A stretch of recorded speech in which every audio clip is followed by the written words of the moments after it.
नमस्कार दोस्तों, आप देख रहे हैं वोकल न्यूज और मैं आपके साथ हूं प्रवीण मिश्रा। 8 नवंबर 2016 ये वो तारीख थी जब भारत के प्रधानमंत्री नरेंद्र मोदी ने 500 और 1000 के नोट बंद कर दिए थे। इसके पीछे तर्क ये दिया गया था कि इससे जो देश में काला धन जमा है वो बाहर आएगा।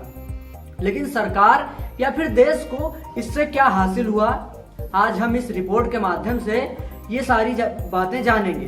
2016 नोटबंदी के समय केंद्र सरकार को उम्मीद थी कि भ्रष्टाचारियों के घरों के गद्दों तकियों में भरकर रखा पैसा कम से कम 3 से 4 लाख करोड़ रुपए का काला धन बाहर आएगा। सरकार के इस कदम से काला धन बाहर जरूर आया, लेकिन जहां ये सोचा जा रहा था कि 3 से 4 लाख करोड़ रुपए का काला धन बाहर आएगा, वहीं 1.3 लाख करोड़ ही बाहर आया। लेकिन सरकार कहीं न कहीं कुछ काला धन बाहर निकालने में सफल रही।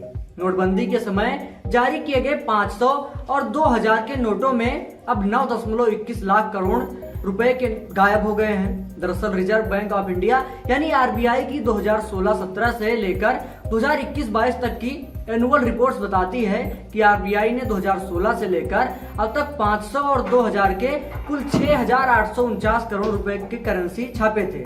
उनमें से 1680 करोड़ से ज्यादा करेंसी नोट सर्कुलर से गायब हैं। इन गायब नोटों की वैल्यू 9.21 लाख करोड़ रुपए है। इन गायब नोटों में वो नोट शामिल नहीं है जिन्हें खराब हो जाने के बाद आरबीआई ने नष्ट कर दिया है।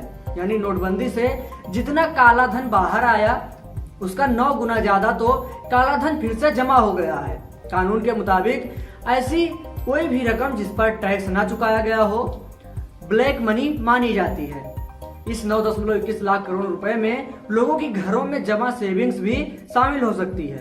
मगर उत्तर प्रदेश चुनाव के दौरान इत्र कारोबारी पर पड़े छापों से लेकर हाल ही में पश्चिम बंगाल में मंत्री पार्थ चटर्जी के करीबियों के पड़े छापों तक हर जगह बरामद ब्लैक मनी में 95% से ज्यादा 500 और 2000 के नोट ही शामिल थे। काला धन जमा करने में सबसे ज्यादा इस्तेमाल बड़े डिनोमिनेशन के यानी 500 और 2000 के नोटों का इस्तेमाल होता है। शायद इसी वजह से 2019 से 2000 के नोटों की छपाई ही बंद कर दी गई है। मगर 500 के नए डिजाइन के नोटों की छपाई 2016 के मुकाबले 76% बढ़ गई है। आपको बता दें, पिछले 6 सालों में 2000 के 370 करोड़ नोट प्रिंट हुए हैं, जिनमें से 102 करोड़ नोट इन 6 सालों में बंद किए गए। अब इस आंकड़े के मुताबिक 2000 के 268 करोड़ नोट सर्कुलेशन में होने चाहिए, जबकि 214.2 करोड़ नोट ही इस वक्त सर्कुलेशन में है। यानी 54 करोड़ नोट सर्कुलेशन से गायब हैं। इन नोटों की कुल वैल्यू 1.8 लाख करोड़ रुपए है। नोटबंदी करते समय यह भी दावा किया गया था कि इस डिजाइन की नई नोट आसानी से नहीं बन सकेगी। लेकिन अगर पिछले 6 सालों के आंकड़ों पर नजर डालें तो 2000 के 79,836 जाली नोट मिले हैं, तो वहीं 500 के 1.81 लाख जाली नोट मिले हैं। यानी ये दावा भी पूरी तरह से गलत साबित हुआ। इन आंकड़ों से साफ दिखता है कि नोटबंदी से ज्यादा कुछ फायदा नहीं हुआ।